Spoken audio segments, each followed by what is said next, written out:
Leitura do Livro dos Espíritos, Allan Kardec. Segunda Ordem, Bons Espíritos. 107. Caracteres gerais. Predominância do espírito sobre a matéria. Desejo do bem. Suas qualidades e seu poder em fazer o bem estão relacionados com o adiantamento que alcançaram. Uns têm a ciência, outros a sabedoria e a bondade. Os mais avançados reúnem o saber, as qualidades morais. No entanto, ainda completamente desmaterializados, conservam mais ou menos, segundo sua categoria, os traços da existência corpórea, seja na forma da linguagem, seja nos seus hábitos, onde se descobrem mesmo algumas de suas manias. De outro modo, seriam espíritos perfeitos. Compreendem Deus e o infinito, e já desfrutam da felicidade dos bons. São venturosos pelo bem que fazem e pelo mal que impedem de ser feito. O amor que os une é para eles fonte de inefável bondade, que não se altera nem pela inveja, nem pelo remorso, nem por qualquer das más paixões que fazem o tormento dos espíritos imperfeitos. Todavia, todos ainda têm provas a suportar, até que alcancem a perfeição absoluta. Como espíritos, suscitam bons pensamentos, desviam os homens do caminho do mal, protegem a vida daqueles que se mostram dignos e neutralizam a influência dos espíritos imperfeitos naqueles que não se comprazem em suportá-la. Quando encarnados, são bons e benevolentes para com os semelhantes. Não os move nem o orgulho, nem o egoísmo, nem a ambição. Não experimentam ódio, rancor, inveja ou ciúme, e fazem o bem pelo bem. A esta ordem pertencem os espíritos designados pelas crenças vulgares sob o nome de gênios bons, gênios protetores e espíritos do bem. Nas épocas de superstições e ignorância, transformaram-nos em divindades benfazejas. Pode-se classificá-los em 4 grupos principais. 108. Quinta classe. Espíritos benevolentes. Sua qualidade dominante é a bondade.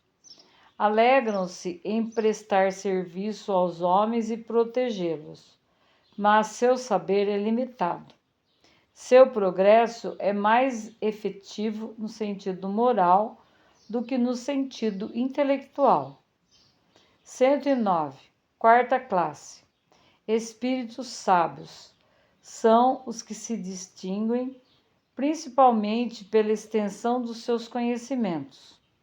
Preocupam-se menos com as questões morais que com as questões científicas, para as quais têm mais aptidão. Não consideram a ciência senão do ponto de vista de sua utilidade, e não a misturam com nenhuma das paixões, que são próprias dos espíritos imperfeitos. 110. Terceira classe.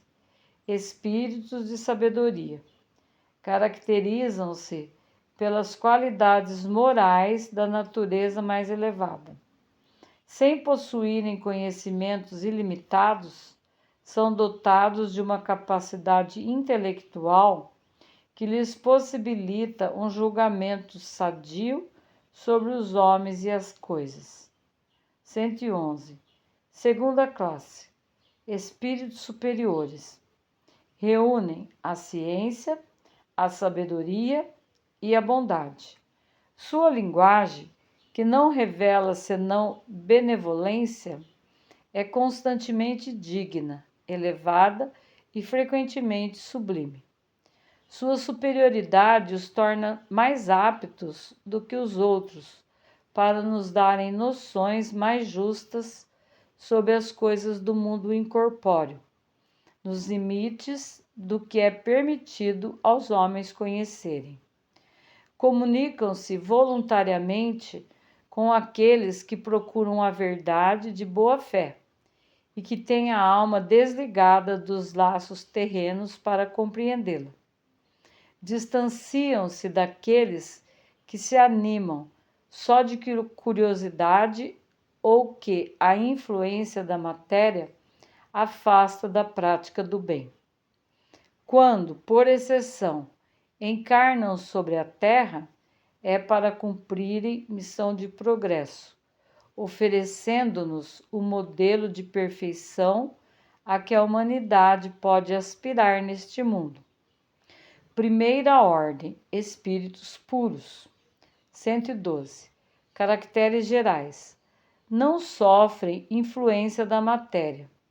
Superioridade intelectual e moral absoluta em relação aos espíritos das outras ordens. 113. Primeira classe, classe única.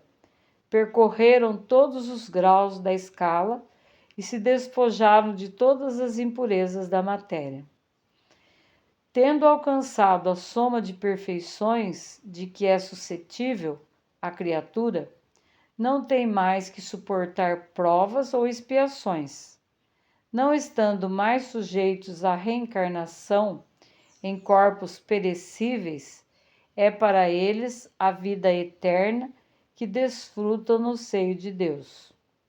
Gozam de inalterável felicidade, visto que não estão sujeitos nem às necessidades, nem às vicissitudes da vida material, mas essa felicidade não é a de uma ociosidade monótona, a transcorrer numa contemplação perpétua.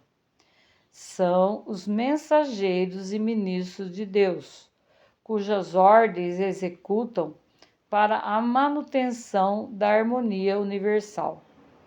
Comandam a todos os espíritos que lhes são inferiores, ajudam-nos a aperfeiçoarem e lhes designam as suas missões. Assistir os homens em suas aflições, concitá-los ao bem ou à expiação das faltas que os mantêm distanciados da felicidade suprema, é para eles uma doce ocupação.